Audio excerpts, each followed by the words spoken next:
Hola, buenos días. Vamos a dar nada más unos minutos en lo que se acaban de conectar todos, ya se están conectando.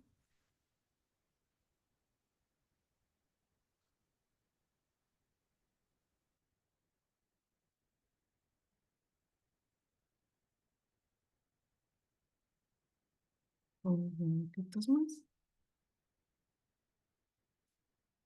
Listo, pues bienvenidos a todos en estas primeras series de webinars de Interacoustics que estamos organizando. Este año empezamos con mantel largo, con esta serie de masterclass que vamos a estarnos enfocando en rehabilitación vestibular para que todos también estén al pendiente de cuando saquemos las siguientes ligas. Entonces, bueno. Sin más que nada, me da muchísimo gusto de que empezamos este año con broche de oro, con Bernardita Alvear. Para mí es un gusto presentarla. Ella es fonoaudióloga con más de 15 años de experiencia en la evaluación y rehabilitación vestibular. Ella cuenta con la certificación de American Institute of Balance desde el 2016 y ha trabajado con diversos enfoques clínicos para tratar mareo, vértigo y tinnitus, incorporando técnicas avanzadas y el uso de mindfulness en sus tratamientos. Ella es diplomada en Mindfulness Racional y Prácticas de Bienestar por la Universidad Adolfo Ibáñez y cuenta con diplomados en Audiología Clínica y Metodologías de la Investigación en Ciencias de la Salud por la Universidad de Chile. Actualmente ella es docente en diversas universidades chilenas donde imparte cursos sobre trastornos vestibulares y su intervención. Además que, bueno, ha contribuido bastante en el avance del campo por medio de investigaciones y conferencias internacionales y el día de hoy nos va a presentar el tema de fundamentos para el abordaje integral de la persona con vértigo, mareo y desequilibrio. Y bueno, Bernardita, te dejo micrófono y te dejo cámara. Hola, muy buenos días Alejandra, buenos días Verónica también y a todos los asistentes a esta primera conferencia de un ciclo de conferencias que vamos a tener durante 2025. En primer lugar, quiero agradecer la invitación y por sobre todo quiero agradecer a todas las personas que están detrás de la organización de este ciclo de masterclass. Me siento muy honrada de dar inicio a este ciclo, ¿cierto? Que además nos trae un tema que hoy por hoy es fundamental para el abordaje de los pacientes, de las personas que presentan vértigo, mareo, desequilibrio, que es la rehabilitación vestibular. Si bien no es un tema nuevo, creo que es un tema que cada vez resuena más. Hay mucho interés, al parecer, también por conversar y compartir sobre este tema y espero que esta conferencia y las que siguen, de mano de dos grandes rehabilitadoras vestibulares, sean de mucho provecho para todos, que podamos discutir. No está todo dicho, no tenemos la verdad. Creo que las neurociencias, lo voy a comentar más adelante, nos ha dado un escenario maravilloso donde hacernos miles de preguntas cada día más complejas y lo que vemos en el día a día también en la clínica vestibular, ¿cierto? Nos desafía constantemente a seguir estudiando y a seguir investigando. Así que bueno, como les digo, me siento muy honrada y muy feliz de la convocatoria. Ya hay 160 participantes conectados, así que bueno, vamos a comenzar. Esta primera conferencia lleva por título Rehabilitación vestibular y vamos a ver específicamente los fundamentos para el abordaje integral de la persona con vértigo, mareo y desequilibrio. Espero con esta conferencia también sentar las bases más bien teóricas de lo que van a ser las próximas dos, donde vamos a tener el privilegio de escuchar a dos rehabilitadoras en el área de la rehabilitación infantil y de la rehabilitación de personas con alteraciones vestibulares adultas. Así que bueno, quiero compartir con ustedes primero para poner en contexto una historia. Yo soy chilena, este es un tenista chileno que se llama Nicolás Jarry, que no tiene idea, por supuesto, que estamos hablando de él en esta conferencia, pero él el año pasado fue noticia en mi país porque sufrió una neuritis vestibular cerca de fines de junio, julio. ¿Por qué fue noticia además? Porque junto con ser un gran deportista, se estaba preparando para asistir a un torneo internacional muy importante para su carrera deportiva. Y se encuentra, ¿cierto? O lo encuentra este síndrome vestibular agudo, que sabemos que es muy fuerte, ¿cierto? Que viene sin previo aviso y que es bastante invalidante. Perdón. Y en la entrevista que le hace un periódico nacional, él señala, comillas, no me siento bien, no vengo sintiéndome bien y no me voy a sentir bien pronto, pero estoy contento con mi entrega. Cuando yo leo esas primeras tres líneas, de inmediato pienso que bien, porque quiere decir, ¿cierto?, que él ha entendido que tiene que seguir adelante. Dice, no me siento bien, pero estoy contento con mi entrega. Es decir, él sigue, ¿cierto?, en su carrera deportiva, entrenando, compitiendo, etcétera. Y luego agrega lo fome, que es una palabra muy chilena que en este contexto es lo malo, ¿sí? Lo malo es que la única solución de lo que me pasa es seguir dándole. Estas son palabras textuales del deportista, ¿cierto? Es decir, es seguir hacia adelante. Tengo que ir aceptando el cómo me voy sintiendo, los avances, sea la rapidez que sea. Aparece en el libro. Y tengo que entrar a la cancha porque es lo que toca y poco a poco me iré sintiendo mejor. Revelo. Y cuando yo leo este segundo párrafo de su declaración, digo, qué bueno que este deportista cayó en buenas manos y al parecer tiene un equipo increíble detrás, ¿cierto? Que le ha mostrado y lo ha educado en relación a lo que está cursando y él ha entendido muy bien lo que tiene que hacer. Porque ¿cuál es la primera recomendación que nosotros damos cuando estamos frente a un paciente con un trastorno vestibular? Es que se mueva, que no se quede en su casa, que no deje de moverse, ¿cierto? Es un paciente, los pacientes con trastornos vestibulares, en la medida de lo posible y con la seguridad que corresponde, tenemos que tratar de que sigan haciendo sus actividades de la vida diaria. Y en el caso de este deportista, imagínense, es una persona que requiere de su sistema de equilibrio, de su sistema oculomotor para rendir en un deporte, ¿cierto? Es un deportista de alto rendimiento. Por lo tanto, el hándicap, el impacto que tiene una neuritis vestibular en su calidad de vida y en un momento tan importante de su carrera es altísimo. Por lo tanto, la recomendación detrás del equipo médico creo que es fundamental para que él entendiera, ¿cierto?, que no tenía que parar, que tenía que ir y seguir hasta donde pudiera. Tengo otra historia. La otra historia es de una paciente, Carmen, de 54 años, por motivo obvio, ¿cierto? No está su foto real. Y este es el relato de Carmen dentro de una primera entrevista en rehabilitación vestibular. Carmen dice así, cito también, nunca pensé que algo tan simple como caminar por el supermercado pudiera convertirse en todo un desafío. Tuve un episodio de vértigo hace más de un año, sentía que todo giraba en mi cabeza. Fue muy molesto, pero fui a la guardia, a la urgencia, y pronto ya me sentía bien. Nunca más tuve esos síntomas. Hace unos meses, esto más o menos 4 meses atrás, empecé a sentirme inestable, como si siempre estuviera sobre una superficie tambaleante, como si me fuera a caer. Dejé de hacer un montón de cosas porque me da miedo salir. Por ejemplo, ya no voy al supermercado, mucho menos al centro comercial. Las escaleras mecánicas me hacen re mal y los ascensores también. Otra cosa, cuando tengo cumpleaños llego muy temprano, cosa que cuando llega la gente yo me voy porque los tumultos me marean. Mis amigos y familiares no me creen y me cuesta explicarles lo que me pasa porque dicen que me ven bien. Al preguntarle cómo se siente emocionalmente, llora y agrega, triste, porque veo difícil que esto se pase, me siento enojada y con miedo. Todas las noches ruego a Dios amanecer bien. Y recuerdo que además ella decía, y al otro día cuando amanezco, lo primero que pienso es, ¿cómo estoy? ¿Les parece conocido este relato? ¿Les resuena? ¿Les hace recordar a algún paciente? Estoy abriendo aquí el chat por si hay algún comentario. Cuéntenme, ¿resuenan con este relato? ¿Han tenido un paciente como Carmen frente a ustedes?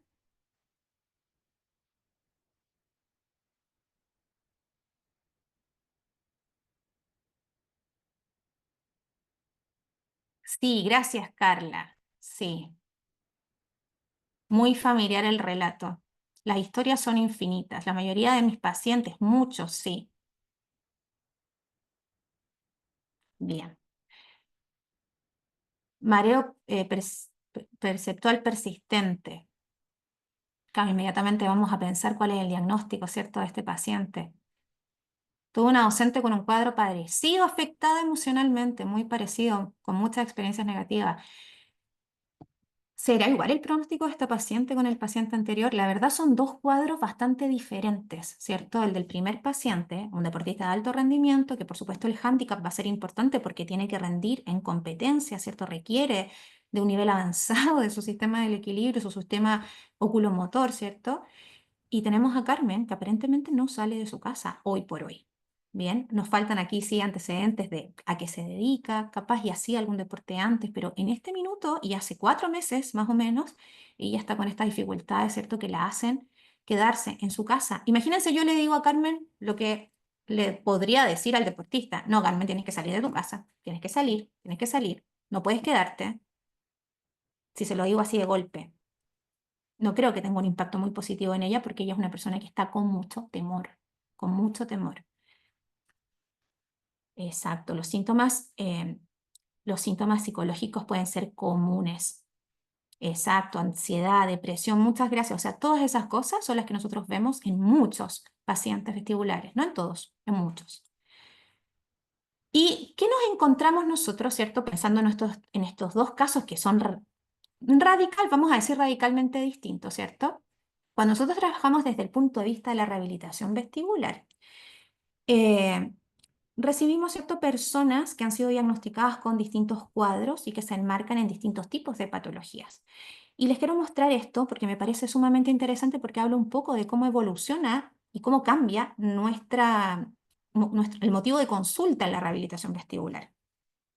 Resulta que este grupo, SANG y colaboradores, en el año 2022, publican un documento muy interesante que habla sobre las disfunciones vestibulares centrales, se los recomiendo, es un documento bien clarito, y dentro de esto nos muestran una estadística de incidencia que refleja luego la incidencia de las patologías vestibulares en 2017 y la incidencia en el 2020, post-pandemia, ¿cierto? Pre y post-pandemia, siempre tenemos como ese límite ahí marcado.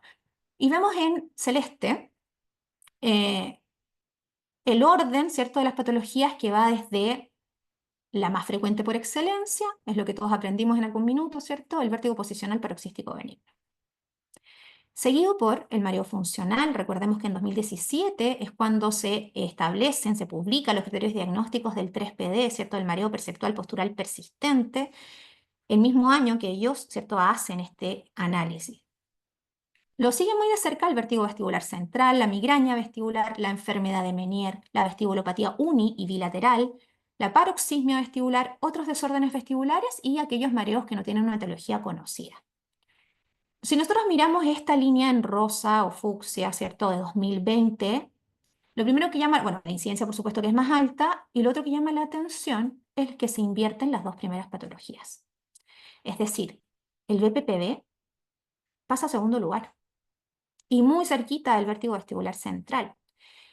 Y quien se dispara es el mareo funcional, pasando, ¿cierto?, a ser en 2020 la patología en este estudio con mayor incidencia dentro de las patologías vestibulares. ¿Les hace sentido? Le pregunto principalmente a los médicos, ¿cierto?, que establecen la parte diagnóstica. ¿Les hace sentido este cambio o siguen viendo más BPPV que otras patologías?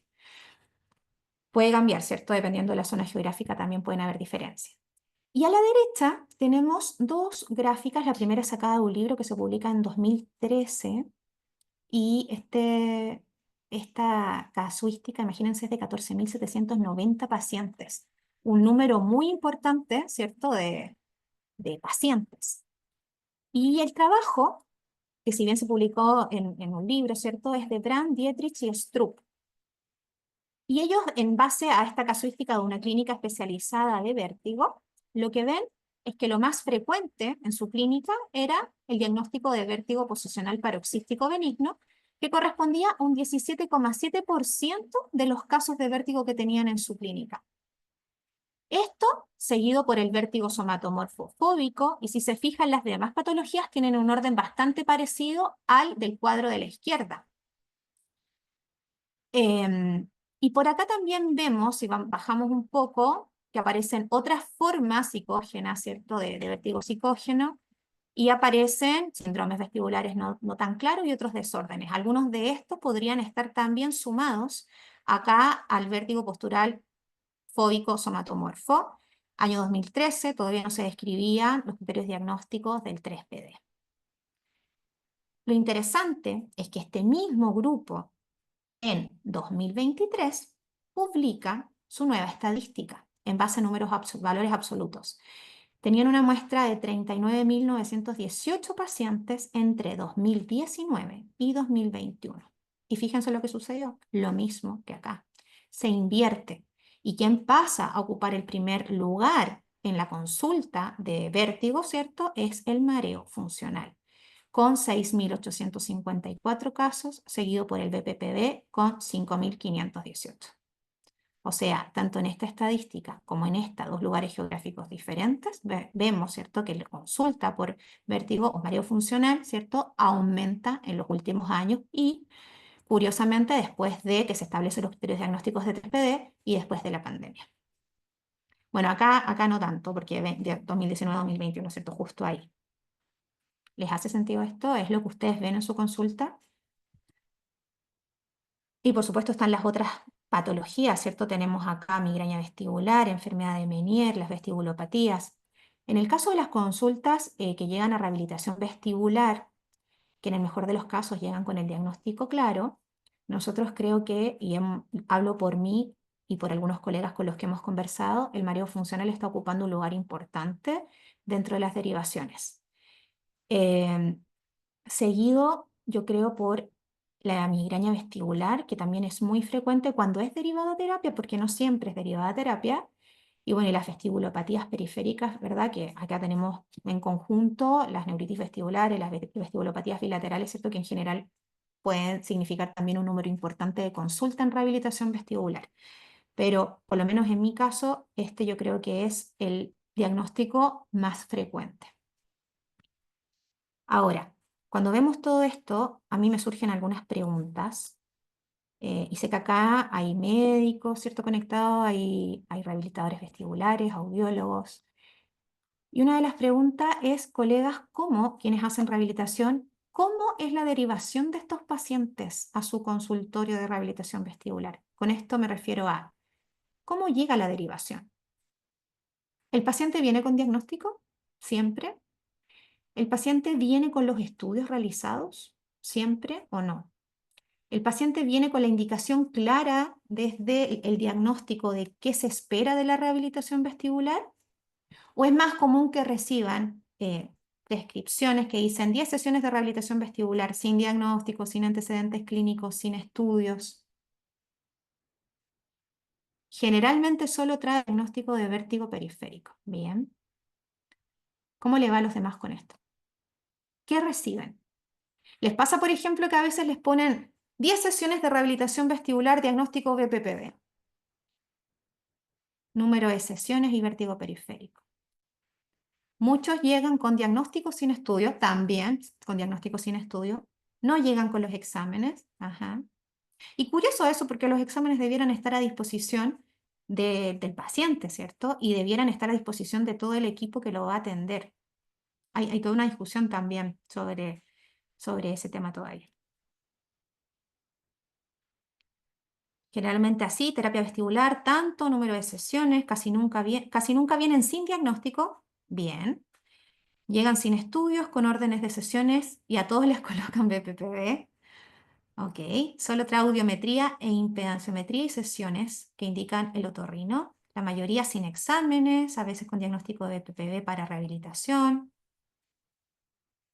Les dan diagnóstico sin saber en realidad si es vértigo, solo terapia vestibular sin exámenes y si es neurológico con diagnósticos y exámenes. Bien, o sea, llegan muchos con diagnóstico de mareo o de vértigo, así cerrado, ¿cierto? Bien, BPPV ni siquiera, perfecto. Es más o menos la realidad que nosotros también tenemos de este lado, ¿sí? Ay, perdón. Y con respecto a esto, a esta realidad que todos vivimos y que es súper importante comentar y transparentar, ¿cierto? Porque creo que estas instancias justamente son para educar en eso y también irnos con la tarea, ¿cierto?, de difundir un poquito este tema y qué necesitamos nosotros como rehabilitadores vestibulares para que se optimice, no para nosotros, sino que para que se optimice el proceso de tratamiento de un paciente. Pregunta, ¿podemos avanzar en el proceso terapéutico sin un diagnóstico claro? Y mientras me responden, me dan un segundito que tengo una pequeña situación.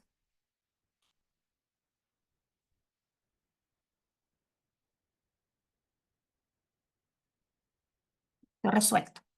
¿Podemos avanzar nosotros como terapeutas sin un diagnóstico claro? No, no, muy complejo. Los primeros que responden me dicen no, no, no podemos avanzar. ¿Podemos hacer una valoración previa para tener una idea de qué ocurre? No. ¿Quién más? ¿Quién más? Respondan. ¿Alguien tiene una situación o piensa diferente? Sí, sin temor. Podemos pensar distinto, insisto. Nadie tiene la verdad con esto porque yo creo que estamos aprendiendo sobre la marcha. Es un barco sin timón, me gusta eso. En gran parte hay que evaluar y reevaluar. No se puede. Bien. O sea, dependemos del diagnóstico médico para hacer algo por ese paciente. Se puede, pero poco. Bien, estamos de acuerdo con que es un tema discutible. Si nosotros nos ponemos muy rígidos, ¿cierto? Y nos ceñimos a lo que hay que hacer, no deberíamos avanzar. El diagnóstico asegura nuestra praxis, exacto. La interdisciplina es fundamental para los pacientes. Necesitamos diagnósticos en equipo, podemos ir educando acerca de la sintomatología. Creo que debemos estar en constante comunicación con el equipo. Bien, muchas veces, qué buen comentario, muchas veces no concuerda el diagnóstico médico con lo que uno ve en el paciente. Eso también pasa frecuentemente.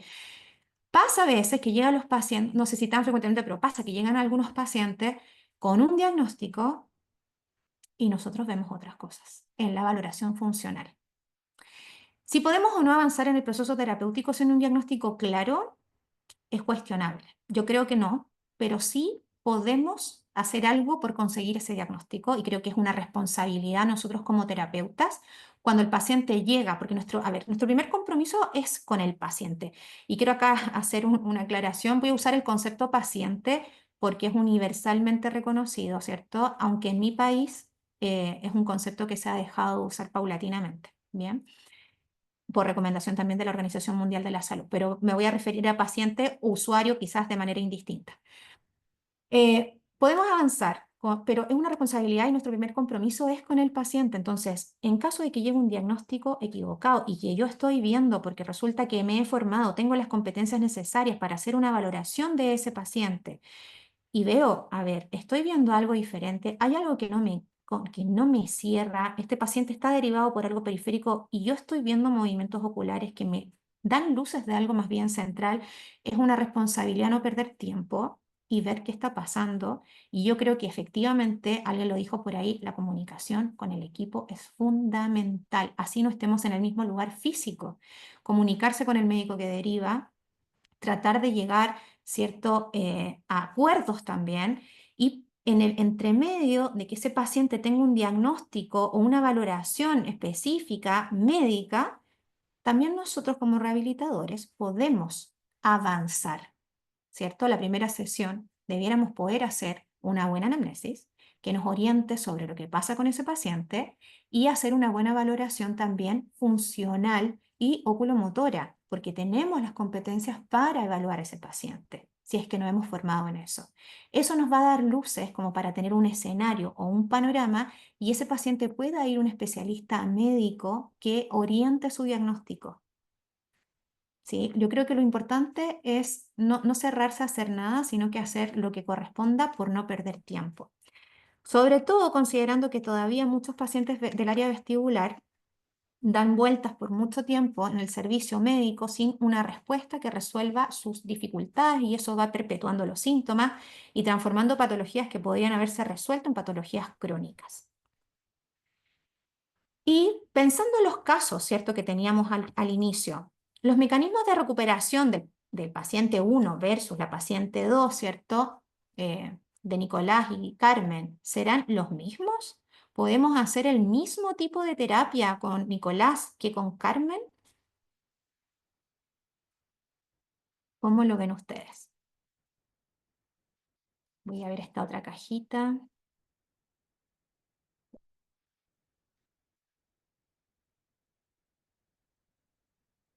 Ujú. Hay algunas personas que están escribiendo en el chat y otras en las preguntas y respuestas, así que tengo acá las dos abiertas por las dudas. Bien, no considerando la ocupación de cada uno, el nivel de exigencia, bien, las condiciones, ¿cierto? Personales, no. Son casos diferentes, debe ser individualizado, eso me gusta mucho. La patología puede ser similar, pero los pacientes son diferentes, las estrategias deben ajustarse. Excelente. Estamos de acuerdo entonces. Bueno, ¿y en base a qué trabajamos nosotros con estos pacientes, cierto? O sea, tenemos dos casos que son diferentes, que manifiestan incluso, bueno, como dicen por ahí, o sea, un estilo de vida diferente, actividades diferentes, sintomatología diferente también. ¿Por qué se manifiestan de formas tan distintas, cierto? Estos dos casos y ambos responden a patologías de origen vestibular. Gracias a todos los que están comentando y lean los demás las respuestas, porque la verdad hay aportes súper significativos ahí de grandes colegas que están dedicados al área de la rehabilitación y dedicados. Entonces, para entender qué tenemos que hacer con estos pacientes, vamos a ir brevemente a explicar algunas cosas que tienen que ver con los mecanismos del equilibrio, que es principalmente, ¿cierto?, donde trabajamos cuando hacemos rehabilitación vestibular. Porque rehabilitación vestibular, ¿cierto?, apunta al equilibrio de manera global, siendo el sistema vestibular una parte importante de este equilibrio.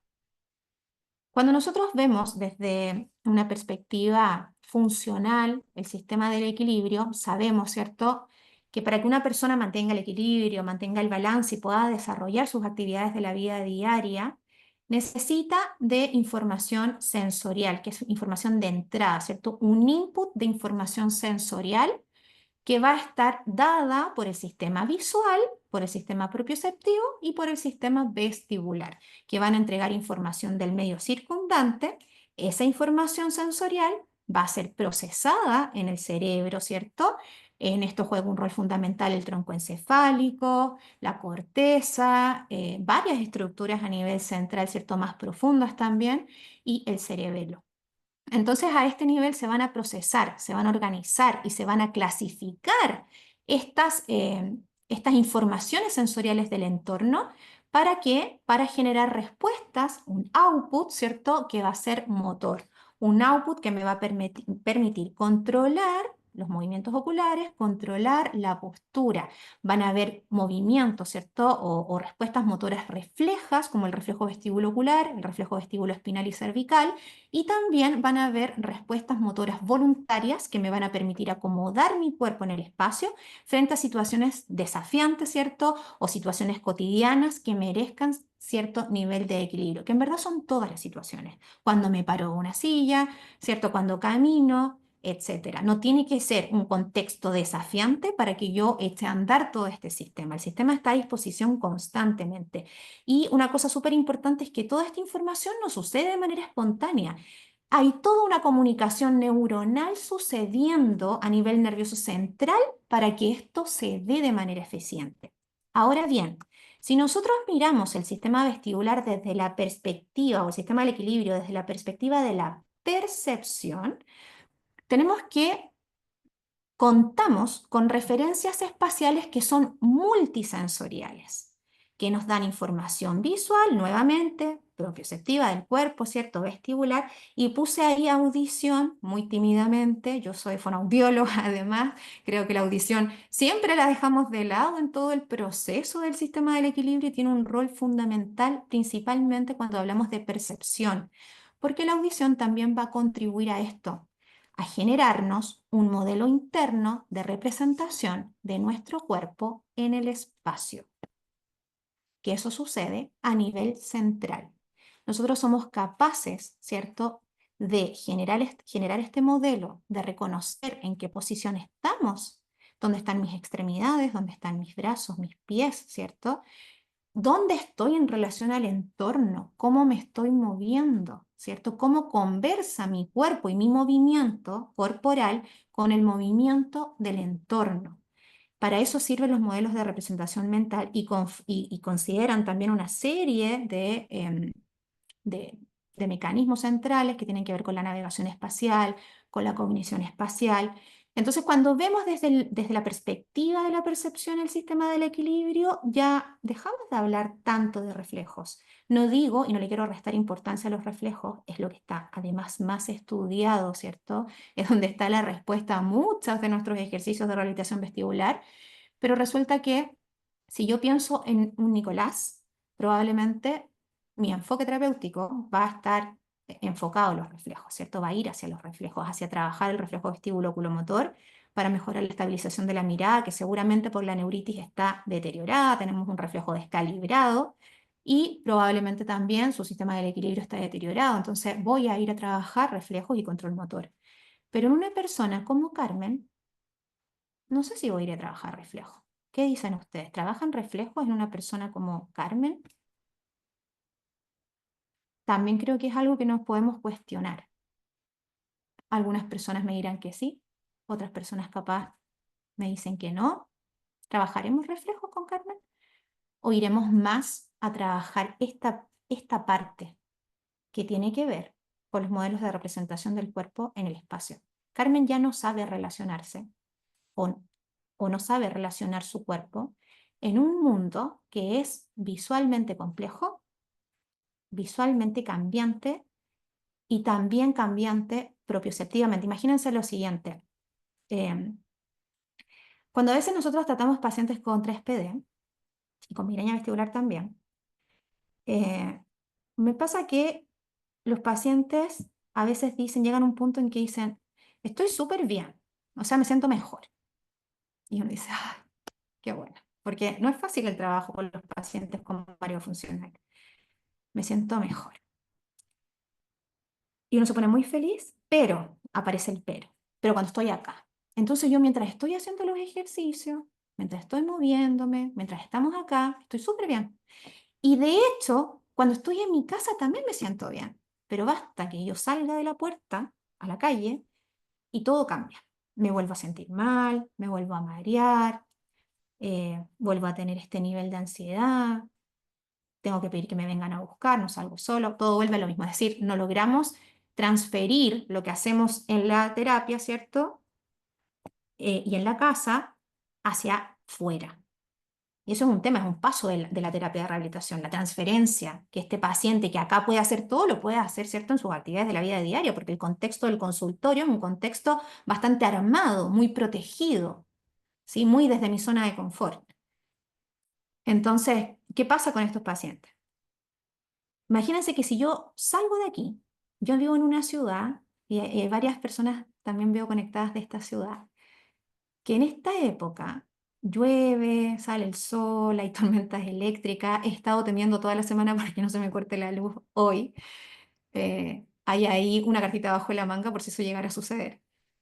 Está la clase grabada antes. Pero bueno, ahora por ejemplo, hace 2 minutos veía mucha luz y ahora se oscureció de nuevo.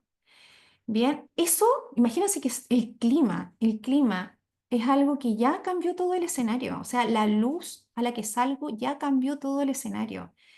Y yo salgo y me voy caminando de aquí a la otra esquina y probablemente en ese trayecto cambiaron muchas cosas a nivel solamente de la luminosidad, porque resulta que pasa una nube, se pone a llover, se despeja, sale el sol. Y así constantemente. Entonces, imagínense estas personas, plena Navidad, eh, que tienen que ir a comprar regalos a un centro comercial y hay luces, hay gente, escaleras mecánicas, gente que te empuja, gritos, ruido y mucha revolución producto de la época.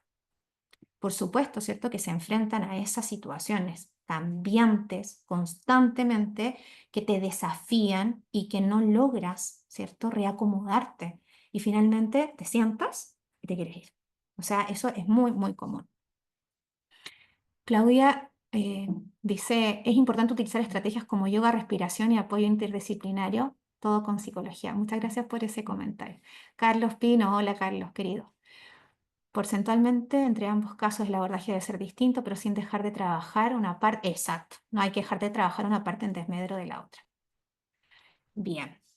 ¿Qué pasa con toda esta situación, cierto? Desde la percepción, y aquí me quiero detener un poco, porque creo que es de esto de lo que hablamos menos, ¿cierto? Nosotros, gran parte de las personas que veo conectadas, sé que manejamos muy bien el tema de los reflejos, y tenemos mucha evidencia disponible para leer también. Cuando hablamos ya desde la parte perceptual, la cosa se pone un poco más difícil, y creo que las neurociencias son nuestro mejor aliado, y han contribuido mucho a que el cerebro, que en algún minuto de la historia parecía algo muy simple, y esto no lo digo yo, lo dicen muchos neurocientíficos, hoy nos hemos dado cuenta que es algo que cada vez vemos que es más complejo.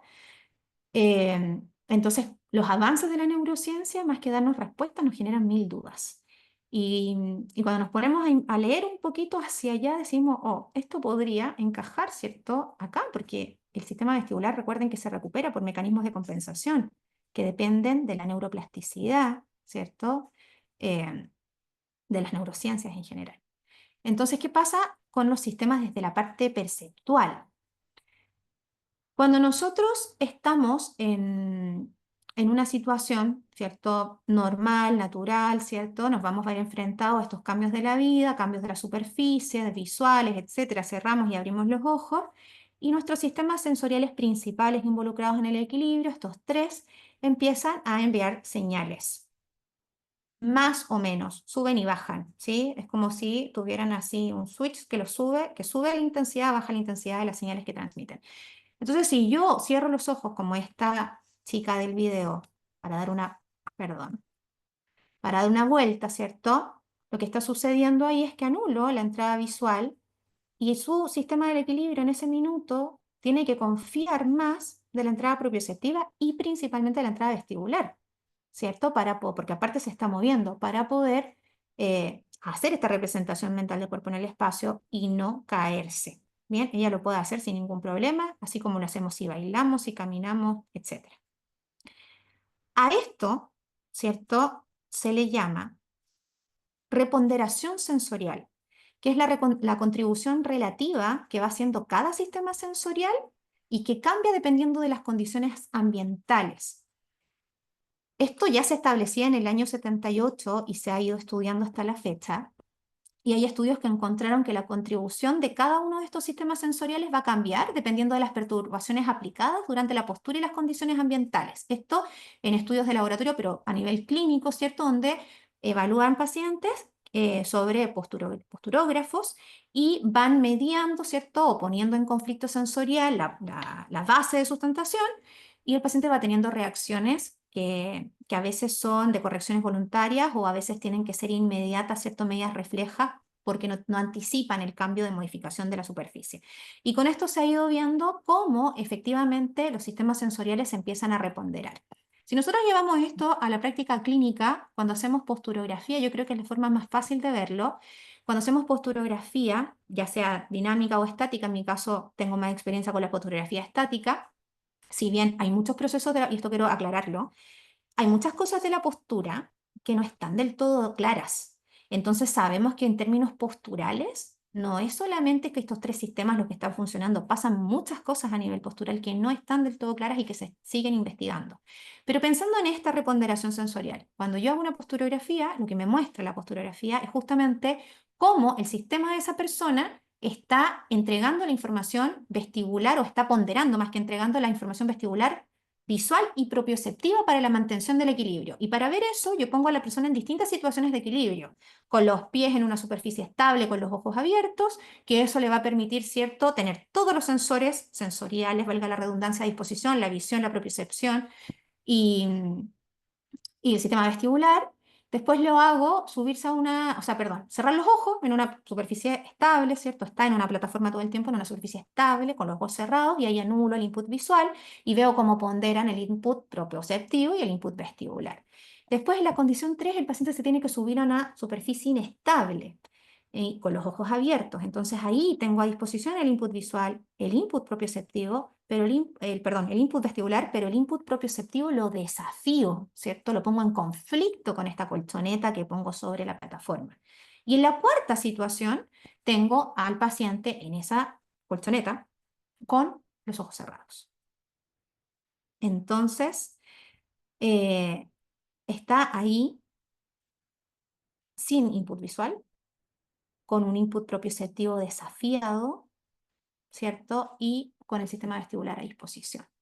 Y es ahí donde dice la evidencia que vemos realmente cuál es el funcionamiento o cómo el input vestibular está dando la información necesaria para la mantención y el control del equilibrio.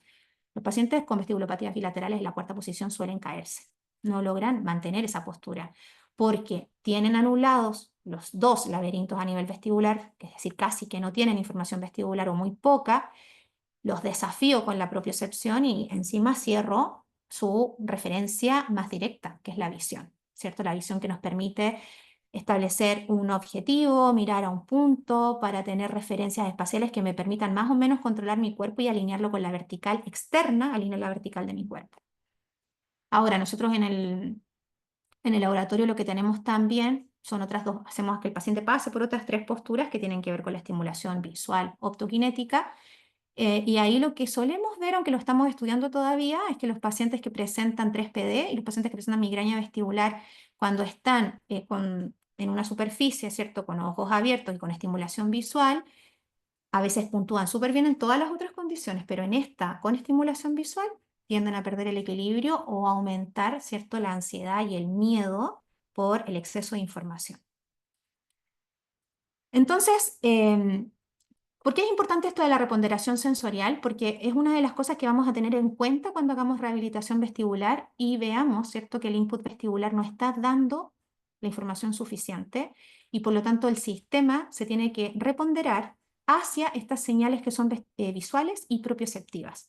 Y lo que suele suceder es que las personas tenemos preferencias. Hay personas que tienen preferencia por lo visual y hay personas que tienen preferencia por lo propioceptivo.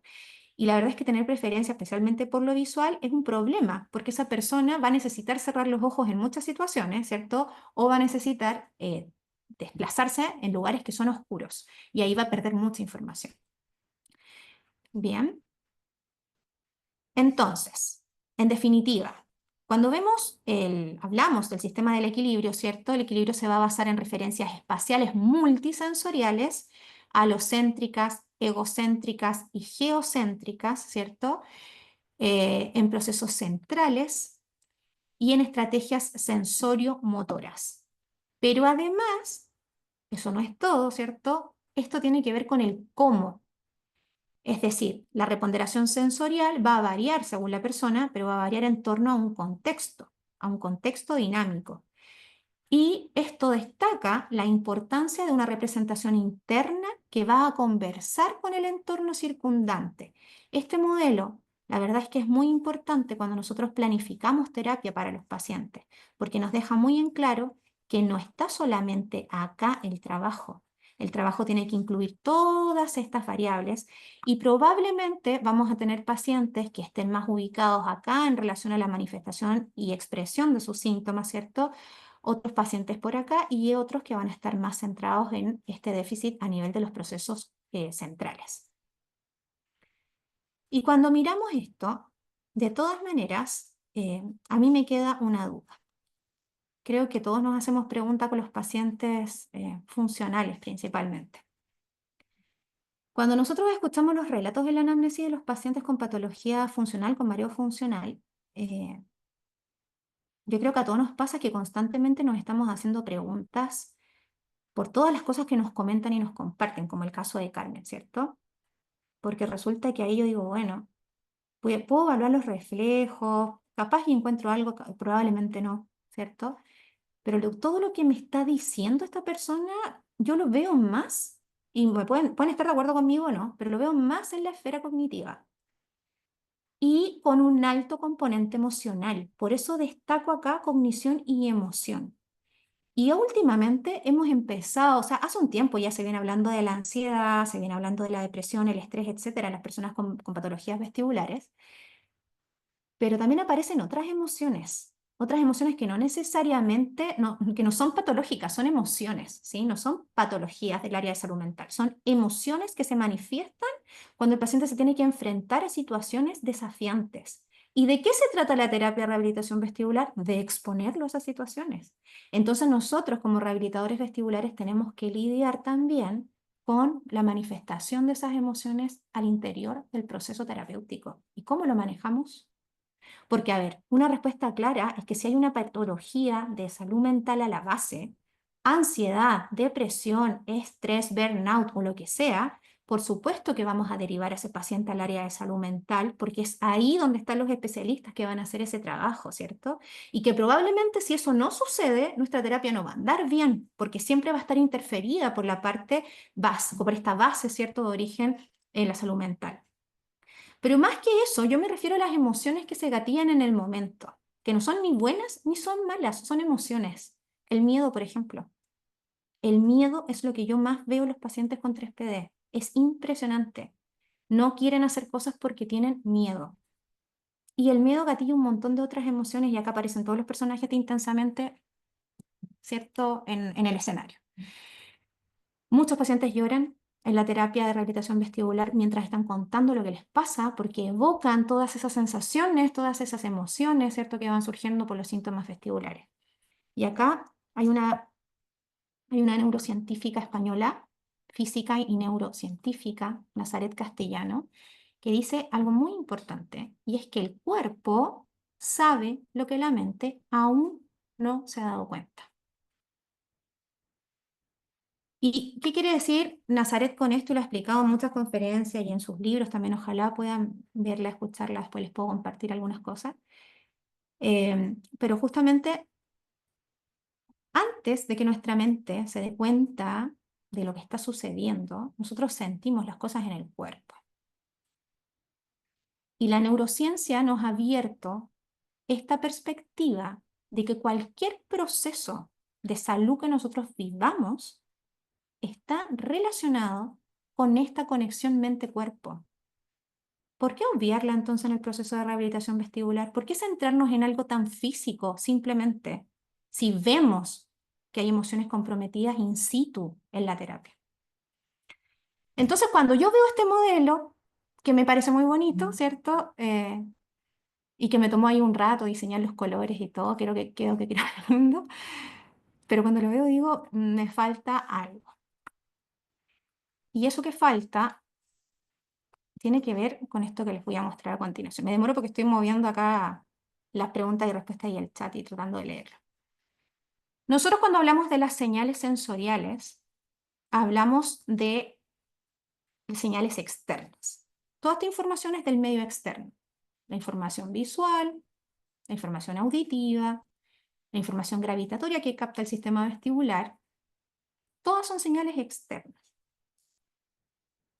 excepto la propiocepción, ¿cierto? La misma Nazaret Castellano siempre dice que en realidad no tenemos los 5 sentidos que nos enseñaron en el colegio, sino que tenemos 7. Y uno de esos, el sexto, es la propiocepción, que es la encargada de informar de la posición de mi cuerpo en el espacio, de sin mirarme, saber dónde están mis manos, saber dónde están mis pies, mis piernas, mi cuello, etc.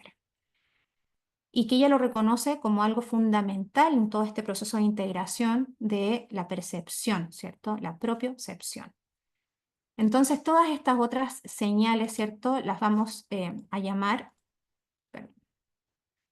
exterocepción, que son las señales que capta mi cuerpo y que vienen del entorno.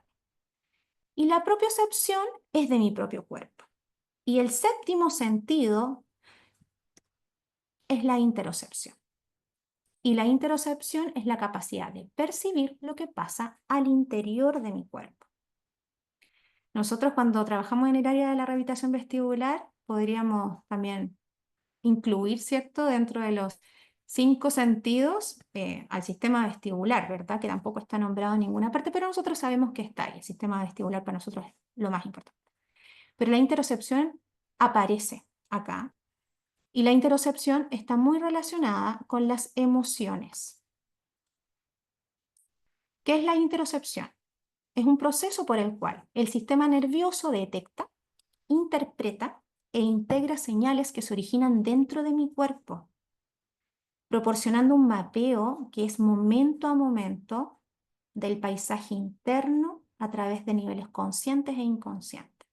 En este mismo minuto estamos sensando distintas cosas que vienen de nuestro cuerpo y que a veces, sobre todo cuando tenemos una vida tan ajetreada, no nos detenemos y no nos paramos a mirar, ¿bien? Por ejemplo, en este minuto, la interocepción me permite darme cuenta de que tengo sed.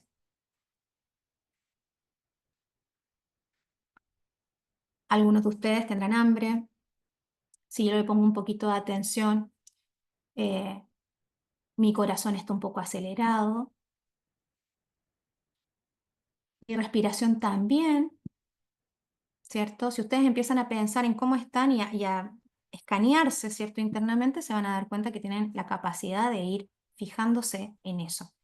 ¿Por qué es importante eso? Porque resulta que cuando nosotros tenemos miedo, y pensemos en los pacientes tienen miedo, cuando tienen ansiedad, cuando están con estrés, lo primero que sienten es justamente eso, o sea, es una sensación extraña en la panza o en el pecho, una sensación de que el corazón se me va a salir, sobre todo estas personas, ¿cierto?, que cursan ataques de pánico, sienten real que se van a morir. Esta sensación de que la respiración se empieza a desregular, ¿cierto? A desincronizar. Algunas personas incluso entran en apnea cuando están con mucho temor y se paralizan. Entonces, la verdad, yo sé que esto no es algo de lo que se hable en rehabilitación vestibular y la interocepción es algo que está activamente en investigación hoy en día. Y creo que, como les decía, dadas las neurociencias y toda la explicación de cómo funciona el cerebro y lo complejo que es, lo traigo a colación y se los comparto porque es algo en lo que he estado pensando o es algo que me cuestiono cada vez que veo pacientes, sobre todo con patologías funcionales y algunos también con patologías periféricas que tienen cosas de base, ¿cierto? Y creo que es una responsabilidad empezar a mirar el sistema en cómo conversa este sistema, ¿cierto?, con el resto del cuerpo y empezar a reconocer la importancia del cuerpo en esta intercomunicación mente-cerebro. Porque creo que, por ejemplo, acá dice, se ha considerado la interocepción como un proceso componente de reflejos, impulsos, sentimientos, pulsiones, respuestas adaptativas y experiencias cognitivas y emocionales, destacando sus contribuciones al mantenimiento del funcionamiento homeostático, la regulación corporal y la supervivencia. Las vías interoceptivas incluyen interacciones bidireccionales entre el sistema nervioso central y los sistemas fisiológicos, que me permiten identificar, ¿cierto? Por ejemplo, cuando le preguntamos a un niño, y creo que eso es súper importante, a un niño que está triste, ¿dónde sientes la tristeza? ¿Dónde sientes el miedo? ¿Por qué no preguntárselo también a nuestros pacientes, ¿cierto? A veces nos desconectamos también del cuerpo como por una estrategia de protección. Y justamente con el equipo de investigación con el que yo colaboro acá en Argentina, acabamos de terminar un trabajo que habla sobre la interocepción y cómo la meditación, la atención plena, median los procesos de interocepción y los mejoran. ¿Por qué? Porque la atención plena justamente consiste, y alguien lo dijo por ahí, hacer yoga, ¿cierto? El yoga es meditación en movimiento. La atención plena permite justamente fijarnos en la respiración, en el ritmo cardíaco, en las cosas que suceden también al interior de nuestro cuerpo. Hay tipos sobre todo lo centrado en la atención plena o el mindfulness, que trata justamente de eso. Y creo que capaz que por ahí podemos encontrar algunas respuestas que nos den luces y herramientas para incorporar en la terapia cuando nos vemos enfrentados a situaciones donde lo que yo planifiqué en relación a lo físico no es suficiente. ¿Les hace sentido? Los leo, porque como les digo, no tengo la verdad, creo que son preguntas, creo que esto más que traernos respuestas nos genera más preguntas y eso también me parece hermoso. Porque es muy importante avanzar, ¿cierto?, en el camino de encontrar la mejor alternativa para los pacientes que lo pasan muy mal con este tema.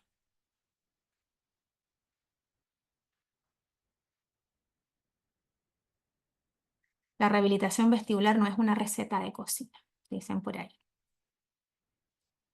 Exactamente.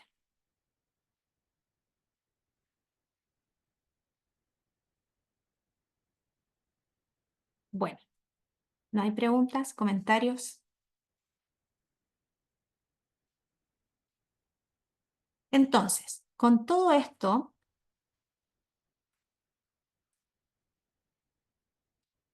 gracias Brian y Judith. Ujú. Oh, sí, el consumo de medicamentos. Ese es otro tema que no vamos a abordar en esta charla, pero sí.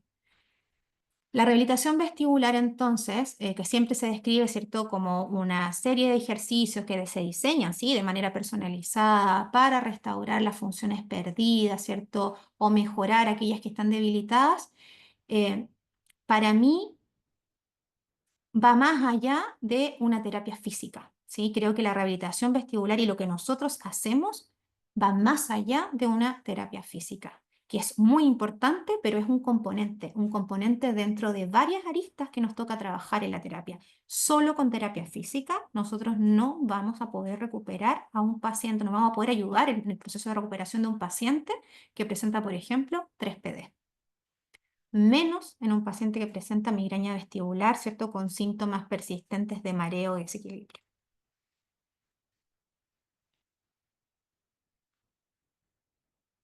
Has tocado una tecla que es la base de la ansiedad y eso causa muchos mareos. Es que finalmente se convierte en un círculo vicioso, ¿cierto? Los síntomas, y si eso está demostrado, no lo digo yo, los síntomas emocionales, o sea, perdón, las emociones y todos los síntomas relacionados con la ansiedad, la depresión y el estrés lo que hacen es empeorar la percepción de la sintomatología del paciente y también hace que estos síntomas se perpetúen y entramos en un círculo vicioso del que es súper difícil salir. Bien. ¿Cómo hacemos entonces la rehabilitación vestibular? Y en esto acá sí tenemos evidencia, tenemos un poco más de sustento, ¿cierto? Que por supuesto tenemos que seguir desarrollando.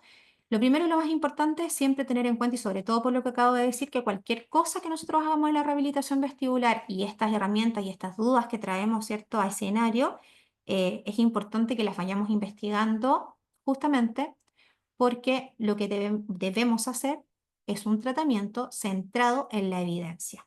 Y la práctica basada en la evidencia cuenta con 3 pilares en el modelo de Saquet, que es un modelo del 96, donde se establece que, como en este caso como rehabilitadora, nos vamos a situar desde ahí, para poder hacer un tratamiento, un proceso terapéutico, nosotros debemos ir a mirar y a estudiar la mejor evidencia científica disponible para ese tratamiento, bien, de calidad, ¿sí? La evidencia también se categoriza según la calidad. Y eso va de la mano, porque no es lo único, de la experiencia profesional. Por lo tanto, estas instancias, ¿cierto?, de compartir, de formarnos entre profesionales, entre colegas, de ir y seguir adquiriendo, ¿cierto?, competencias, herramientas, etcétera, y eso sumado a la experiencia clínica, que es una de las cosas más importantes, por supuesto que va a contribuir a que esa selección de la evidencia sea de mejor calidad. Pero el tercer pilar de este modelo de Sackett considera también la preferencia del paciente, la preferencia del usuario. Y no es menor porque resulta que los tratamientos no deberían, y esto lo establecen muchas guías, no deberían ser impuestos. Es decir, esta relación vertical entre la persona que está de delantal blanco, ¿cierto?, y el paciente debiera haberse roto hace mucho tiempo y sigue presente. O sea, siempre, esto yo creo que lo hablamos mucho desde la teoría, que la relación tiene que ser horizontal, que la verticalidad ya no más, pero la verdad es que es difícil esa transición. Yo creo sobre todo en el área médica, y me van a disculpar los médicos presentes, pero creo que ahí todavía existe una barrera. En el área de la rehabilitación uno está más uno a uno quizás con el usuario por el tipo de trabajo que se hace y porque el tratamiento que hacemos nosotros es circular, ¿cierto? Tenemos una serie de sesiones que vamos viendo, reevaluamos, etcétera. Pero la preferencia del usuario es súper importante porque, por ejemplo, en los dos casos primeros vemos claras diferencias.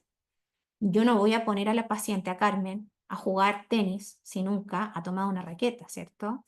Y probablemente ya no se sienta cómoda con eso. Lo mismo con el otro paciente, o sea, vamos a ir ajustando las estrategias a cosas que tengan que ver con su vida, con sus preferencias, con su sistema de creencias también.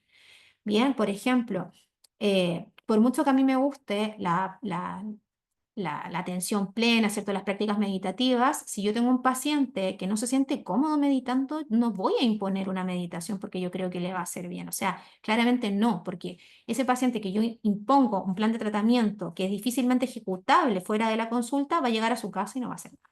Y nosotros sabemos que ese paciente necesita hacer, ¿cierto? Esta actividad terapéutica a diario, ir reforzando, ir cumpliendo con ciertas metas y ciertos objetivos que salen del contexto, ¿cierto? Clínico del consultorio.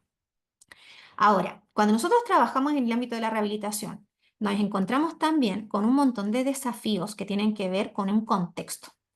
Entonces, en el 2020, eh, Gutenbrunner y Nugraha establecen en base a este modelo de Saquet, ¿cierto? Un nuevo como paradigma de la práctica basada en la evidencia que incorpora un cuarto componente que son los sistemas de salud y la organización de servicios. Yo acá les he estado haciendo varias preguntas y creo que más o menos coincidimos, ¿cierto?, en cómo suceden las cosas en los países que nosotros habitamos. Pero es muy variable el tema este porque va a depender mucho la atención del paciente de cómo es el sistema de salud y dentro de un mismo país, incluso dependiendo del seguro de salud que tenga el paciente, de cómo se organizan los servicios, para qué decir las políticas públicas del país, ¿cierto? Van a condicionar la atención terapéutica. Acá, por ejemplo, una de las cosas que sucede es que hay algunos pacientes que tienen cierto seguro de salud que les llega a cubrir 10 sesiones.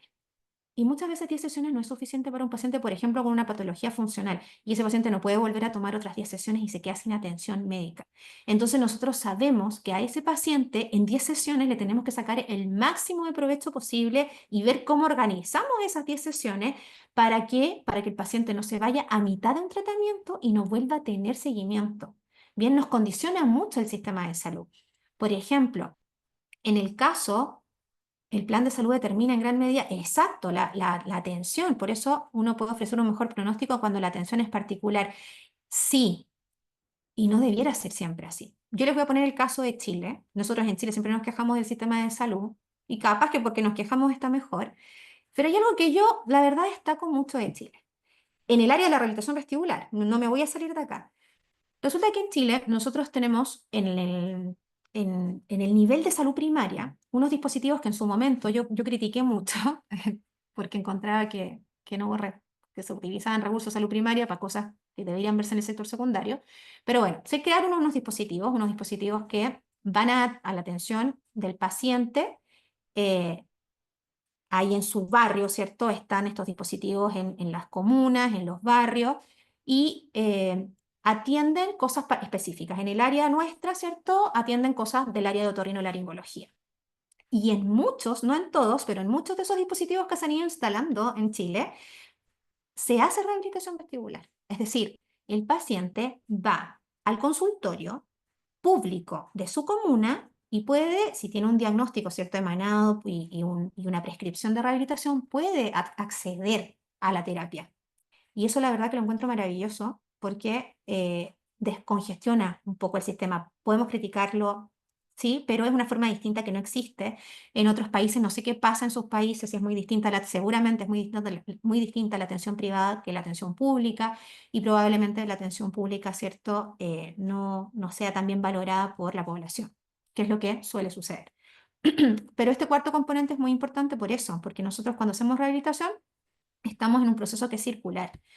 Y, y no es lindo cuando el paciente se tiene que ir después de las 10 sesiones y nosotros vemos que necesita 10 más y no se puede pedir 10 sesiones más porque el sistema lo limita a eso. Bien, y el paciente no tiene cómo pagarlo de manera privada. Entonces, eso es algo que yo creo que todavía la salud vestibular, de hecho, es muy privada en Latinoamérica. Y una cosa que mencionan también acá, que lo voy a nombrar más adelante, estos autores, es que nosotros también, como trabajamos en base a la funcionalidad, ya voy a nombrar un documento ahí que es súper importante tener en cuenta, em, también lo que necesitamos es hacer intervenciones que salgan del consultorio y que generen también un tipo de acompañamiento, ¿cierto?, al paciente, y eso también está condicionado por el sistema de salud. ¿Hay evidencia que respalde la rehabilitación vestibular? Sí, la verdad es que sí. Esta revisión sistemática de McDonnell y Hillier lo que establecen es que, y concluyen, que hay evidencia moderada a fuerte sobre sobre que la rehabilitación vestibular es segura y efectiva para el tratamiento de la disfunción, y aquí destaco vestibular periférica.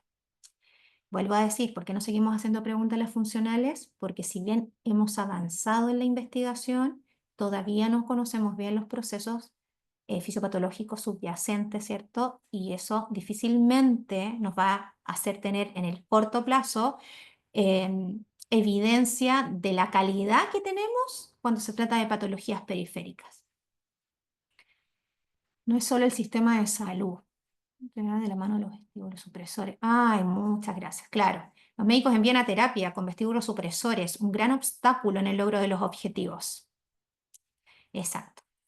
Bueno, entonces tenemos esta evidencia. Hay evidencia suficiente, ¿cierto?, de moderada fuerte que respalda al proceso de rehabilitación vestibular en la disfunción vestibular periférica. Y por excelencia, ¿cierto? La madre de todo, la que engloba toda esta evidencia, es esta guía desarrollada por la Asociación Estadounidense de Fisioterapia, que es una guía de prácticas clínicas para la rehabilitación vestibular de la hipofunción periférica, que fue publicada en 2016 y que en 2022 se republicó un update de esta guía.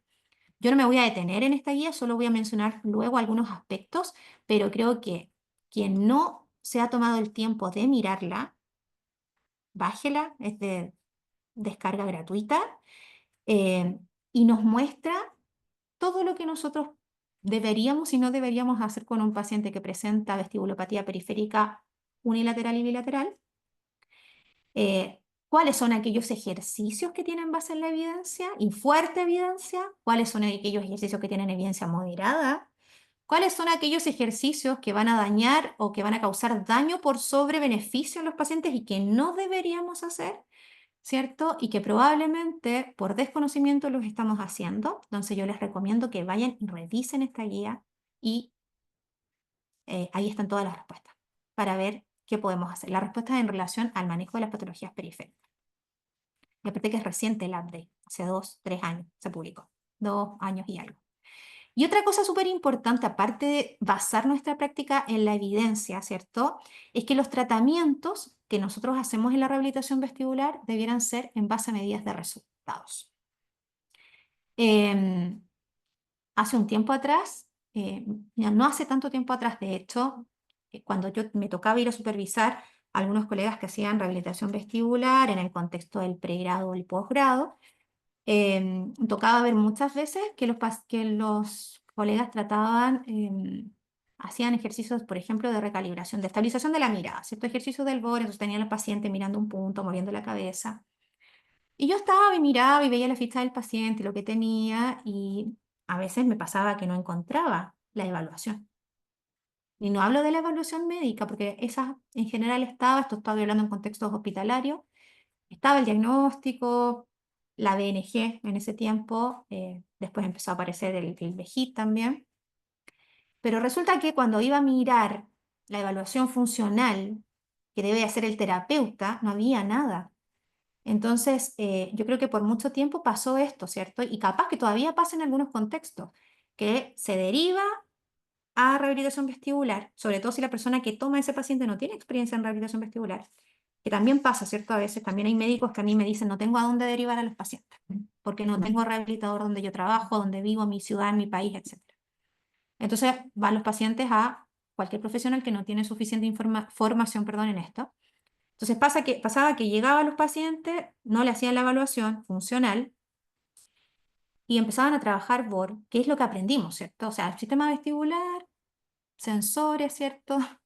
Procesamiento de la información, output, que tienen que ver con lo motor, reflejo. Para todos los pacientes, reflejo vestibulocular, estabilización de la mirada, reflejo vestibuloespinal.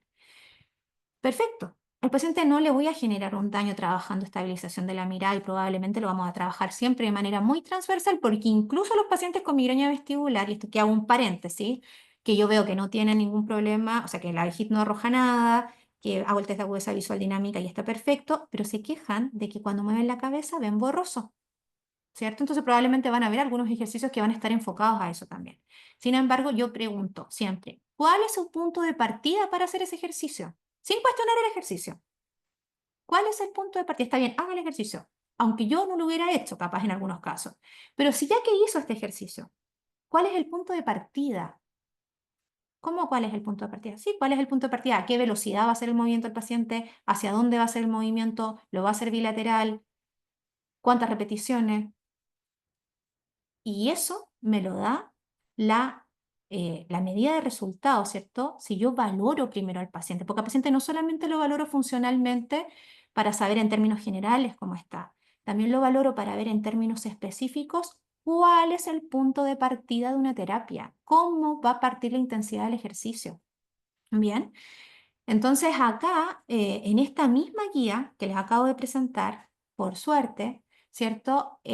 Se habla también de esto y generosamente los autores nos muestran una serie, una batería de herramientas que nosotros tenemos a disposición para evaluar a un paciente que llega a terapia.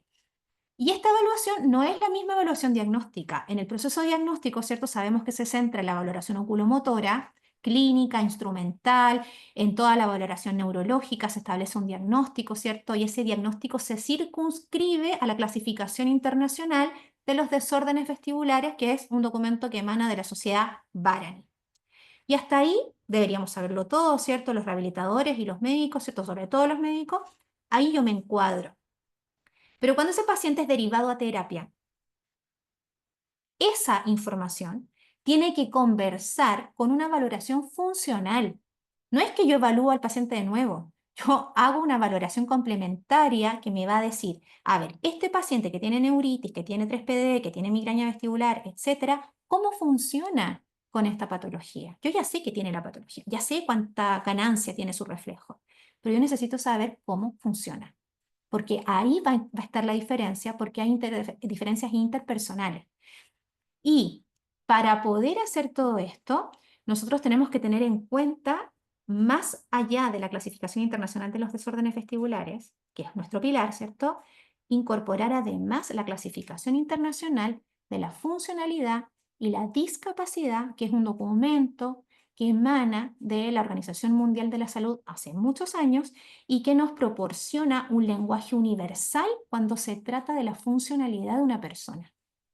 Una persona no es una patología. Una persona cursa una situación de salud que puede ser transitoria o permanente y tiene que vivir con esa situación de salud un tiempo, ¿cierto? O por mucho tiempo y seguir haciendo sus actividades, seguir con su participación social, seguir funcionando, independiente que esté con bastón, sin bastón, en una silla de rueda, etcétera, ¿sí? Entonces, ese contexto lo da esta clasificación internacional en la clasificación del funcionamiento y la discapacidad, que es la CIF.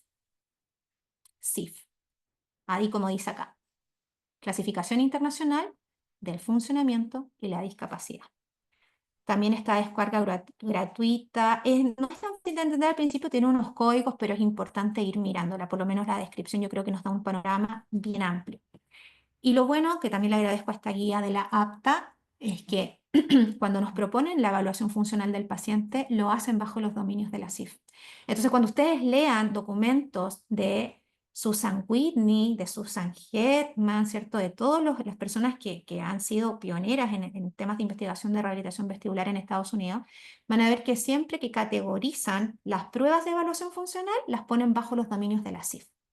Entonces, los dominios de la CIF son estructura y función, participación y actividad, en términos bien generales, ¿cierto? Y tenemos una serie de herramientas que nos van a dar cuenta de la estructura y principalmente de la función de esa estructura, de cómo está funcionando esa estructura, y tenemos otras herramientas que nos van a dar cuenta de cómo está la participación de ese paciente, cómo está su actividad.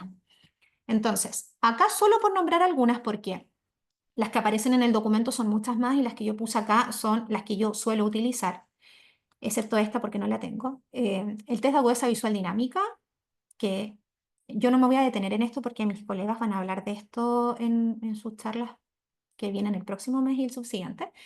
Pero tenemos el test de agudeza visual dinámica, el test de estabilización de la mirada, que no es lo mismo, ¿eh? Yo por eso digo, no tengo esta, tengo este. Bien. Eh, Tenemos el HIT clínico, el BHIT, ¿cierto? Que lo podemos repetir, por supuesto, independiente que lo haya hecho el médico en su proceso diagnóstico. Y tenemos así varias pruebas, ¿cierto?, que se enfocan en mirar los ojos del paciente y ver cómo el paciente está funcionando, ¿cierto?, en relación a la estabilización de la mirada y a todo lo que tiene que ver con el sistema oculomotor.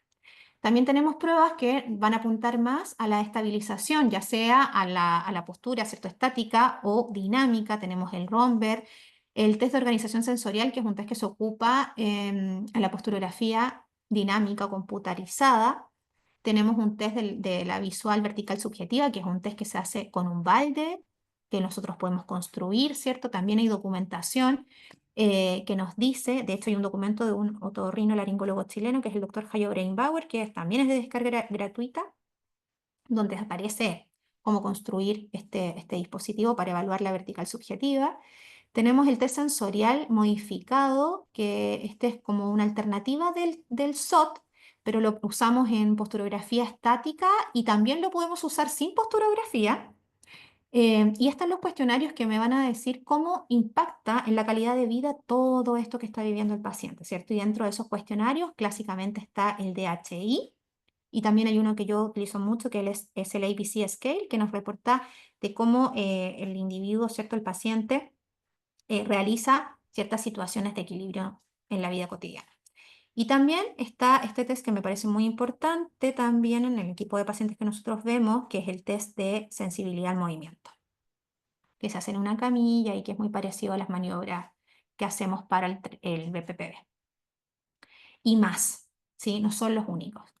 Entonces, todo esto para mí, toda esta parte de la valoración, ¿cierto? Del tratamiento centrado en medidas de resultado, va a ser el pilar que nos va a permitir crear un perfil del paciente, hacer como una radiografía del paciente, ¿sí?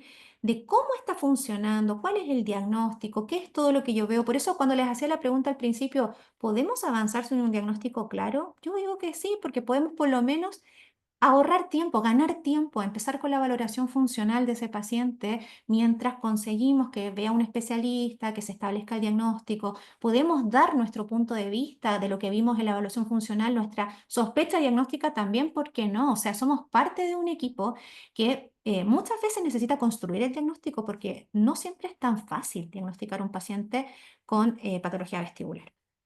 Y luego de esta creación del perfil, gracias a esta creación del perfil, podemos ir orientando nuestros objetivos terapéuticos para una rehabilitación personalizada y centrada en la persona.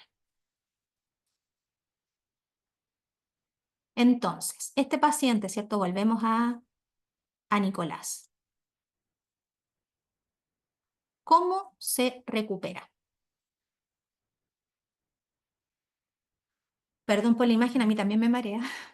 Una lesión, tras una lesión vestibular periférica, el sistema vestibular, ¿cierto? Del sistema vestibular se va a observar que los pacientes van a presentar tanto síntomas estáticos como síntomas dinámicos.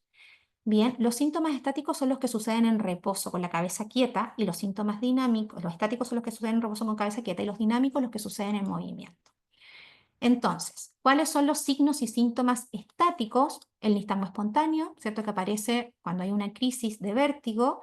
Tenemos otros signos oculomotores, signos vestibuloespinales como la inclinación de la cabeza y el cuerpo.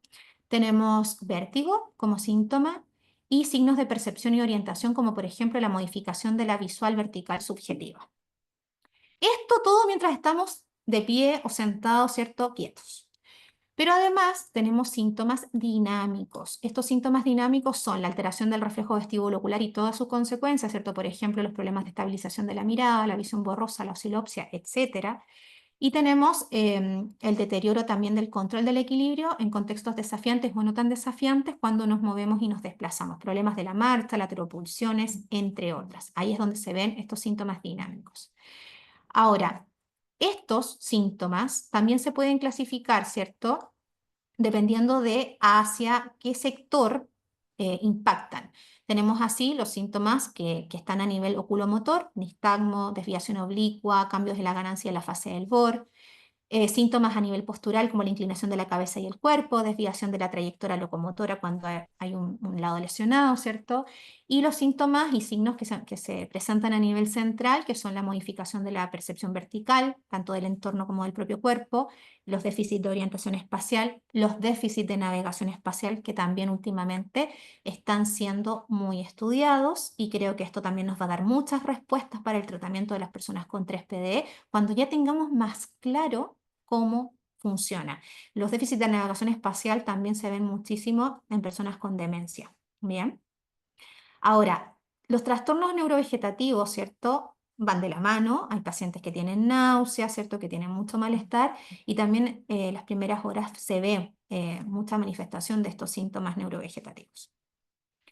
Estos síntomas estáticos y dinámicos son diferentes y por lo tanto también tienen diferentes modos de recuperación o de compensación. ¿Cómo se recuperan los síntomas? Por medio de la compensación vestibular, que es un proceso central, ¿cierto? Que sucede en el sistema nervioso central en conversación con el sistema periférico y que va a permitir que vayan bajando de intensidad estos síntomas y se vayan recuperando paulatinamente. El proceso de compensación vestibular es un mecanismo mediante el cual el sistema vestibular se puede recuperar de una lesión. Este proceso va a implicar cambios en la actividad neuronal, en toda la comunicación que hay a través de las neuronas, porque esto es todo comunicación. En los núcleos vestibulares para compensar esta pérdida de información sensorial que viene, ¿cierto?, del oído interno por el daño que se ha producido. A mí me gusta mucho cómo, este es un documento del 2006, pero sigue siendo el que más me gusta, de cómo se explican las teorías, ¿cierto?, de la compensación estática versus la compensación dinámica. Y hay muchos neurocientíficos que presentan al cerebro como una gran orquesta, donde cada parte del cerebro es un instrumento y que cuando funcionan, ¿cierto?, o se tocan al unísono, generan melodías. Y resulta que con esta metáfora del cerebro como una orquesta, también Michel Lacour habla acerca de la recuperación estática y dinámica como si fueran melodías cerebrales. Y la compensación estática la relaciona con melodías neurobiológicas que están centradas en todo el sistema vestibular, ¿sí?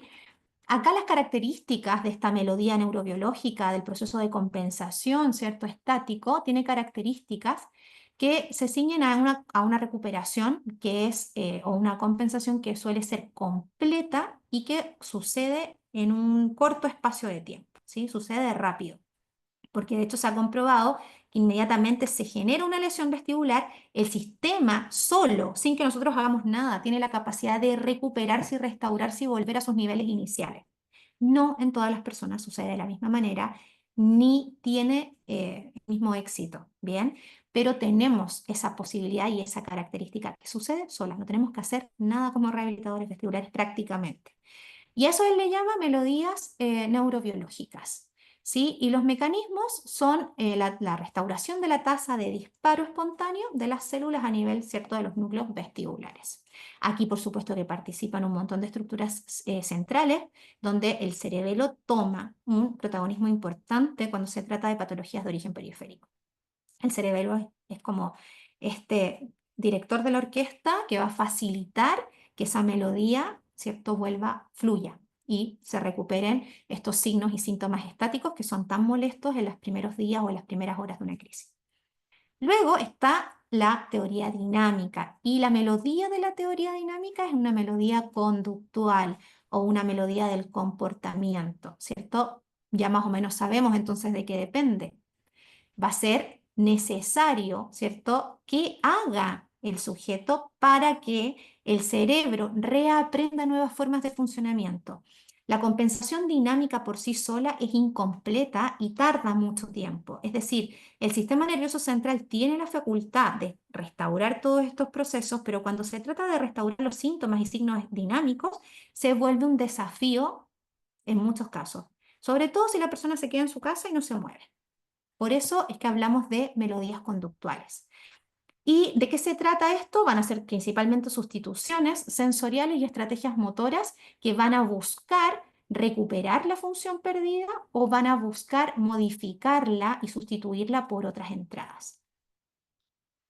Si nosotros hiciéramos una comparación entre la compensación estática y la compensación dinámica, tenemos ciertas cosas que podemos ir mirando, esto en términos bien generales. La compensación estática ocurre en reposo, cuando la cabeza está quieta. La compensación dinámica ocurre, o los procesos dinámicos ocurren cuando yo me muevo, ¿cierto? Los síntomas que se abordan principalmente, no es el único, el nistagmo espontáneo, la compensación estática, en la compensación dinámica, la dificultad para estabilizar la mirada. El objetivo principal de la compensación estática es eliminar la simetría neuronal, ¿cierto? Y bajar esta sintomatología en el corto plazo. En cambio, la compensación dinámica busca restaurar la precisión y la ganancia de los movimientos oculares, reflejos, principalmente el reflejo vestibulocular.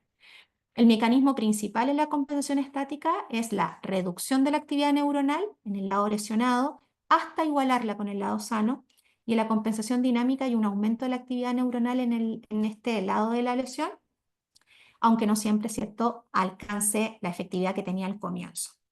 Los signos de éxito, hay una disminución eventual, ¿cierto? Una eventual desaparición, perdón, del nistagmo espontáneo en la compensación estática, y en la compensación dinámica se considera signo de éxito la mejora en la estabilidad de la mirada durante el movimiento, la reducción del mareo, la reducción del vértigo y de la inestabilidad, del mareo y de la inestabilidad principalmente. El vértigo está más acá. La contribución a la recuperación funcional proporciona un alivio a la compensación estática de los síntomas en reposo y de estos síntomas que son tan molestos, y la compensación dinámica permite un mejor funcionamiento en actividades cotidianas que implican movimiento de cabeza. Entonces, ¿qué pasa con los pacientes que tienen patologías vestibulares? Lo que nos suelen decir, ¿cierto? Estos pacientes es que cuando, a ver, al principio me sentía súper mal, no me podía mover, sentía que me caía, que se me daba vuelta el piso, a veces me dicen eso, como que no sé, como que algo pasa con el piso, no me lograba mantener de pie, sentía que todo en mi cabeza daba vueltas, y ahora que han pasado un par de semanas ya no siento eso, compensación estática. Ya no siento eso. Sin embargo, cuando me muevo, cuando me paro, cuando camino, no me siento bien. ¿Qué sientes? Veo borroso. Tenía un paciente que siempre me acuerdo de él porque de verdad me generó mucha gracia en su momento. O sea, no es paciente mío, es paciente de una colega, eh, que yo también lo conozco, por supuesto. Este paciente es hincha de un equipo de fútbol de acá de la ciudad de Córdoba y juega al fútbol. Es un paciente de más de 50 años que tuvo una vestibulopatía bilateral por meningitis y perdió también la audición. Entonces, cuando llega a la terapia, este paciente viene con audífonos, ¿cierto? Producto de su pérdida auditiva. La verdad es que se adaptó bastante bien los primeros meses a los audífonos. Lo que más, y claro, porque lo que más a él le impactaba no era la audición en ese minuto, era el equilibrio. Porque él tenía un trabajo que, si bien era de oficina, era un tipo muy inquieto, subía y bajaba las escaleras todo el día y eso ya le estaba costando mucho trabajo, había dejado de manejar, y además no podía ir a jugar al fútbol con sus amigos, pues no se atrevía porque decía, no, me voy a caer. Y claro, si el tipo cierra los ojos, se da vuelta y efectivamente pierde el equilibrio. O sea, llegó con muchos problemas de equilibrio a la terapia. Y no sé si ir al estadio, era hincha de un equipo, como les digo, que acá juega frecuentemente. Y bueno, un día me dice, fui al estadio. Lo llevó su pareja. Y me di cuenta de dos cosas. Primero, me dijo, me doy cuenta que cuando voy en el auto a 60 kilómetros por hora, no veo nada. Las placas patentes de los autos que vienen de frente, en las rotondas. Acá, en la ciudad donde yo vivo, una ciudad llena de rotondas. Entonces, cuando entro a la rotonda y veo que se acerca un auto y vamos a 60 kilómetros, no logro ver y veo borroso. Pero si vamos a 40, 100 focos. Imagínense el nivel como de monitoreo de los síntomas. Y cuando estoy en el estadio, me pasa algo muy raro. Como que siento que estoy bien, porque estoy mirando el partido, pero siento que los jugadores, aparte de moverse así, se mueven así todo el tiempo. Entonces los jugadores oscilaban en su campo visual y eso le generaba mucho malestar. Me decía, eso se me va a pasar porque de verdad todo el rato veo a los pacientes así. Entonces, claro, este paciente, ¿cierto? No, bueno, tenía una vestibulopatía bilateral, nunca tuvo muchos síntomas estáticos, ¿cierto? Pero sí mucha complejidad en el funcionamiento, y el objetivo ahí de la terapeuta era que el paciente volviera a jugar la pelota, volviera a ir al estadio sin complicaciones, volviera a tomar el auto para ir a manejar, y la verdad es que ese proceso evolucionó súper bien. Por supuesto, no de manera completa, porque es un caso difícil, pero está ahí todavía con algunos controles cada cierto tiempo. Bien, en animales, si la movilidad y la estimulación visual, se ha registrado esto en estudio, están restringidas, es decir, las personas que hacen estudios en animales los toman, ¿cierto? Les generan una lesión vestibular y los meten a un lugar cerrado con restricción de movimiento, se observa que la compensación estática se retrasa y es posible que la recuperación de este proceso nunca sea completa. En humanos parece ocurrir de manera espontánea, independiente si nos movemos mucho o no. Y contribuye que podamos hacer ejercicios de adaptación del BOR. De hecho, los últimos estudios de la CUR un poco apuntan a cómo la adaptación del BOR también mejora el nistagmo. Bien. La compensación estática tiene lugar independientemente de que la lesión se produzca de forma repentina o gradual. Sin embargo, es más eficaz cuando la lesión es estable que cuando es fluctuante. Hablamos, ¿cierto?, de patologías episódicas. Ahí sería más difícil. Después de la compensación estática, el paciente ya no sufre síntomas cuando la cabeza está en reposo, pero tan pronto como mueve la cabeza, visión borrosa, pérdida de la agudeza visual. La rehabilitación, entonces, y aquí ya estamos casi cerrando, creo que ya estoy casi en la hora. La rehabilitación vestibular se basa en la compensación vestibular, que es un proceso que sucede, ¿cierto?, a nivel nervioso central, gracias a la neuroplasticidad, y que se produce tras una alteración vestibular aguda o un desequilibrio crónico y gradual. La rehabilitación tiene como objetivo compensar y corregir la infrautilización o la mala utilización de los inputs sensoriales visual, propioceptivo, vestibular, auditivo, implicados en el control postural, para mejorar la calidad de vida de la persona. Yo creo que ese es el principal objetivo, la calidad de vida, porque es lo que está más comprometido. La rehabilitación vestibular ayuda a corregir o acelerar la compensación. La compensación, esto lo dice DBS, Bernat Temase y colaboradores, porque resulta que la compensación que nosotros tenemos en nuestro sistema nervioso central es buena, pero es lenta. Y es ahí donde toma protagonismo la rehabilitación vestibular. O sea, nosotros sabemos que un paciente, gracias a su sistema nervioso central, gracias a su cerebro y a las actividades que realice, tiene la capacidad de recuperarse. Y probablemente los mecanismos estáticos se van a recuperar en el plazo que está establecido. Más rápido o más lento, dependiendo de las actividades del paciente, probablemente, y de varios factores. Pero los mecanismos dinámicos van a necesitar ayuda. Vamos a ir entonces con la rehabilitación vestibular justamente a trabajar sobre estos mecanismos, con los que van a facilitar la compensación dinámica. ¿Para qué? Para acelerar un proceso que es natural, porque el cerebro tiene la capacidad de reorganizarse, de reaprender nuevas formas de funcionamiento cuando algo falla. Y lo rico del sistema del equilibrio es que es un sistema redundante de información y eso nos da la posibilidad de poder recuperarlo, de poder rehabilitarlo. Entonces, ¿cuáles son estos mecanismos de compensación vestibular? Los vamos a ver de la siguiente manera. En algunos documentos los van a encontrar de otra, pero creo que esto es lo que lo explica mejor y son los modelos que se reconocen más hoy en día. Los mecanismos de compensación vestibular no vamos a obviar la habituación porque es un mecanismo que es transversal muchas veces en todos los procesos de compensación vestibular, pero la compensación vestibular propiamente tal se trata de adaptación, de procesos de adaptación. Y para que la adaptación se produzca, vamos a hacer uso de la sustitución sensorial y de la sustitución conductual. El sistema tiene, como ya les decía, un mecanismo de recuperación propia. La restauración es un mecanismo de compensación donde la función se recupera o se logra recuperar con la misma conectividad nerviosa que antes que se produjera el daño. Capaz que por ahí han tenido ustedes algunos pacientes que presentan neuritis vestibular, a mí me ha pasado como 2 veces, y que resulta que el médico, lo van a ver al médico durante la crisis, llegan a los 4 días a la terapia y no tienen nada.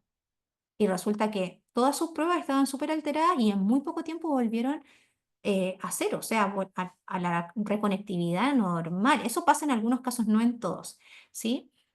Eso nos habla de un mecanismo de restauración. La recuperación del BOR en algunos pacientes se puede explicar por esta regeneración a nivel de las células sensoriales periféricas y también la generación de nuevas terminales aferentes de las fibras restantes del nervio vestibular. Y o bien también por un aumento del peso sináptico en el resto de las entradas vestibulares. Entonces, eso hace que la función se restaure, se recupere. ¿Sí? Es como que vuelva, como les digo, a cero. También este proceso de habituación, ¿cierto? Que dijimos que a veces lo utilizamos como mecanismo o estrategia transversal, porque trabaja en base a la repetición, pero realmente de qué se trata esto? Se trata de exponer al paciente al estímulo específico que le provoca los síntomas. Bien, esto se hace, por supuesto, con estrategia, que probablemente la van a ver en las clases más adelante, con ciertas series de ejercicios repetitivos que tienen cierta cantidad de tiempo. Se utiliza mucho en patologías funcionales cuando hay mucho mareo por estímulo visual, por ejemplo. Bien, ahora, según Lacour, según Michel Lacour, no jugaría un papel importante en el proceso de compensación vestibular. O sea, se reconoce, pero en realidad la compensación vestibular es un reaprendizaje y esto en verdad es una exposición repetida para bajar, ¿cierto?, el umbral que tiene el paciente frente a estos estímulos que le generan molestia.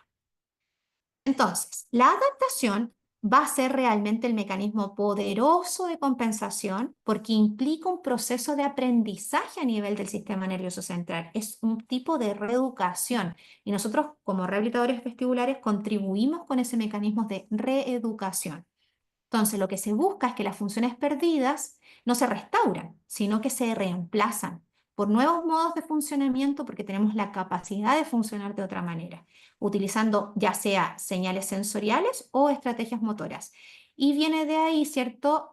Se derivan de acá la sustitución sensorial y la sustitución conductual.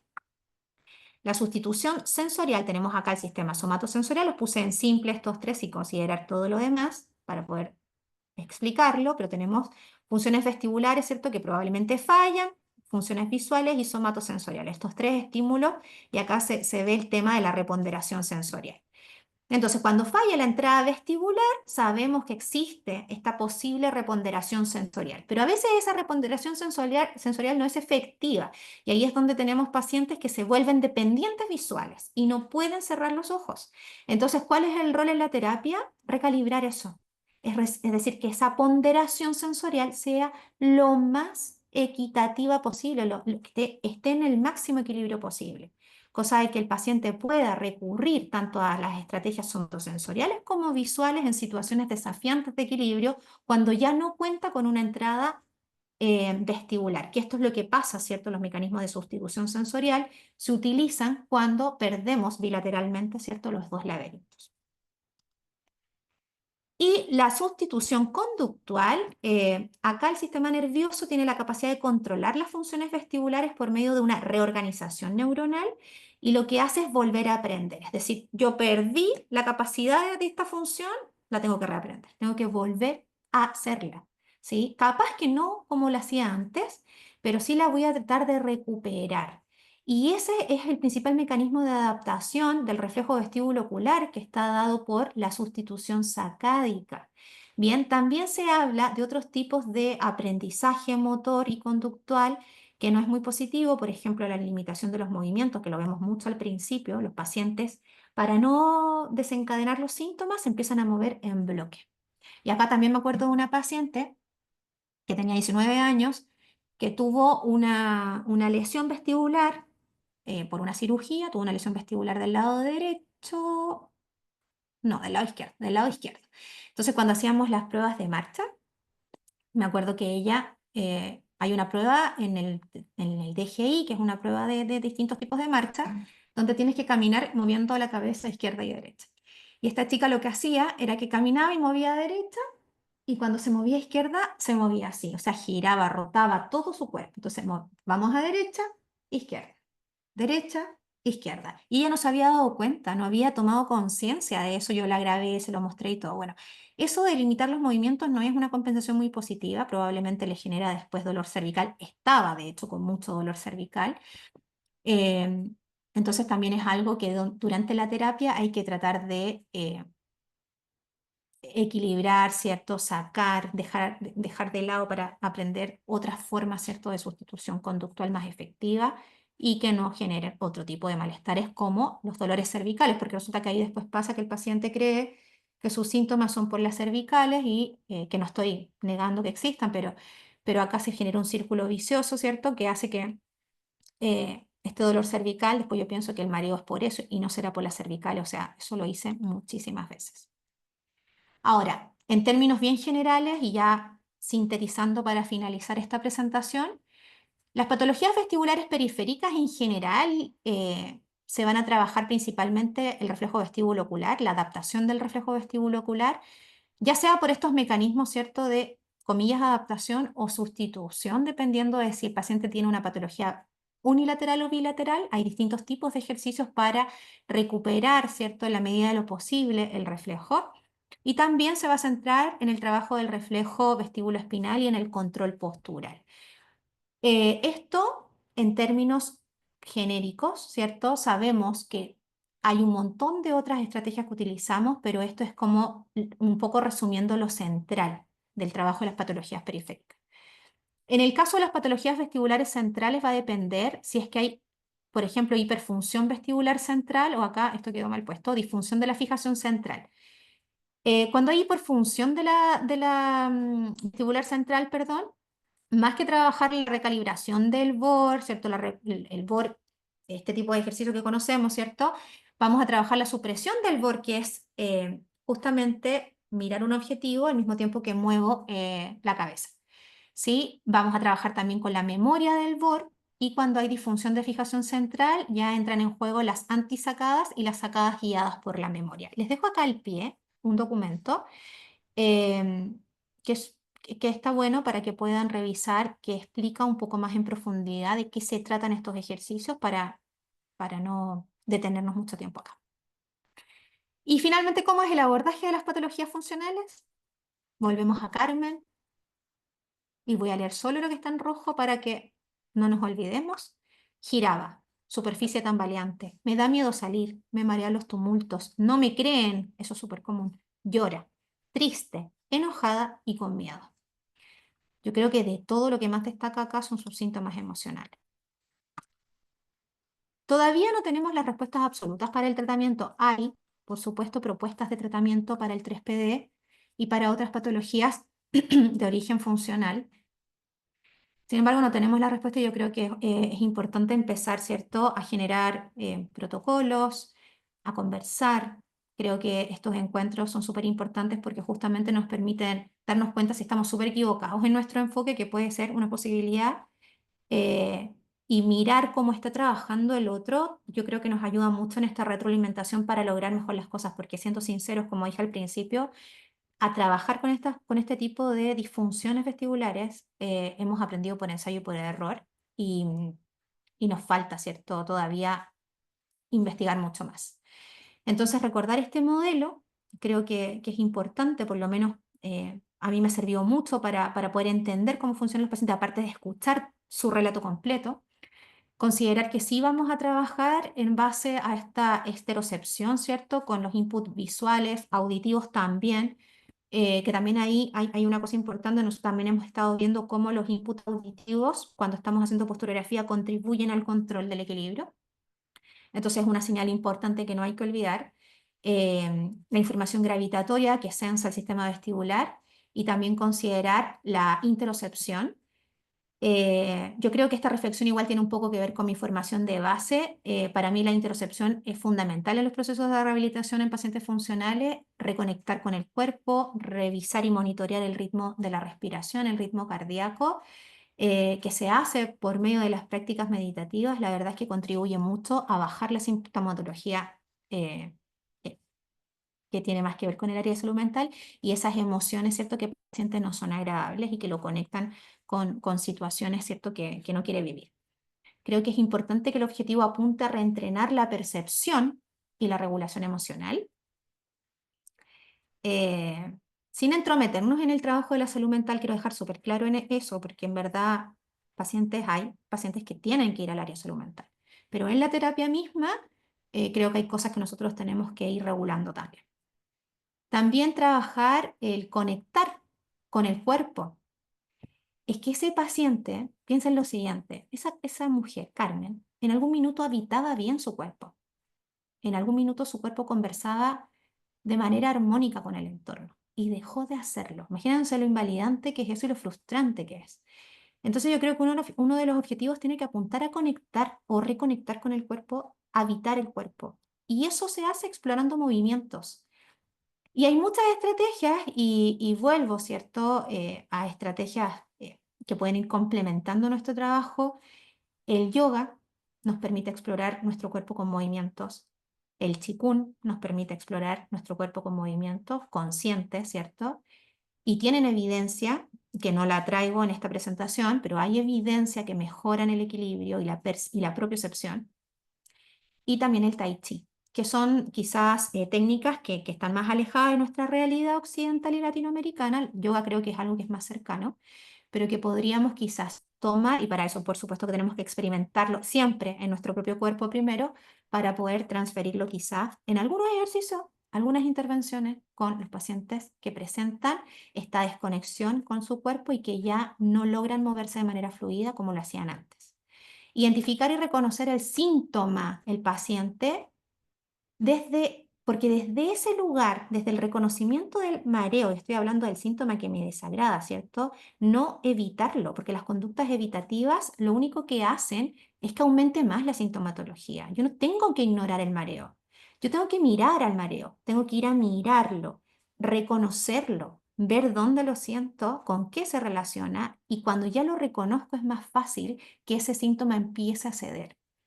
Y por último, la comunicación del cuerpo, que es cambiante, eternamente cambiante, con el medio externo, que es constantemente dinámico y desafiante. Creo que también ese es un objetivo final, volver a comunicar y a reconectar mi cuerpo, este cuerpo que habito, con el medio externo que habito con mi cuerpo. La rehabilitación vestibular entonces es un proceso continuo que trasciende lo físico, que aborda la percepción, la emoción y la integración multisensorial. Muchas gracias por su atención, muchas gracias por participar con sus comentarios. Creo que son muy enriquecedores. Ojalá después pueda yo tener la posibilidad, Alejandra, Verónica, de, si se puede ahí, a veces se puede como bajar el chat para leer aquellos que no alcancé a leer, Sí, porque claro que creo sí. que, sí, Te porque podemos creo que pasar el hay chat. muchos aportes ahí en el chat que me parecen muy interesantes. De verdad, Bernardita, pues yo Sí, te quiero agradecer de que pues estuvieras aquí con nosotros abriendo este año, ¿no? Con broche de oro y creo que bueno, a muchos nos has abierto una nueva perspectiva totalmente diferente o distinta a lo que estamos habitualmente acostumbrados a escuchar, ¿no? En cuanto a la rehabilitación vestibular. Entonces creo que fue súper nutritiva, vi mucha participación de la gente, entonces pues muchas gracias a ti, muchas gracias a todos los que se conectan pues por aprovechar este tipo de oportunidad y bueno, muchísimas gracias, Bernardita.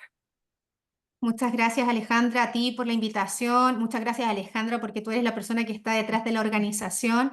Creo, y de verdad te lo agradezco de todo corazón, creo que la rehabilitación vestibular merecía tener un espacio, un protagonismo, y creo que es una gran señal haber comenzado este ciclo de conferencias con este tema, y que además yo quiero dejarlos invitados porque el 22 de febrero vamos a tener a la ¿Qué licenciada Rosa María Piraino, perdón. anda por aquí? ¿Qué anda por aquí, Sí, creo? está por aquí. La tenemos por ahí a Rosa María. Ella es una gran colega, fisioterapeuta argentina, especialista en rehabilitación vestibular en la infancia. No se pierdan, ya van a abrir las inscripciones para ese webinar. Y también en marzo a mi querida amiga y colega, la audióloga Yajaira Mendivil de Colombia, que nos va a hablar de rehabilitación Que también por para... aquí anda conectada. Así que muchas gracias a todos. Espero poder leer todos los comentarios en algún minuto. Sí, ahorita ya que se desconecten, solito cuando salgan cierren la sesión les va a salir la encuesta directa de Zoom para que ahí podamos tener, sí leemos sus comentarios de verdad. Tanto fue que nos han pedido rehabilitación vestibular, que por eso también, o sea, hemos organizado esta serie de masterclass, que sí los leemos de verdad, sí los tomamos en cuenta.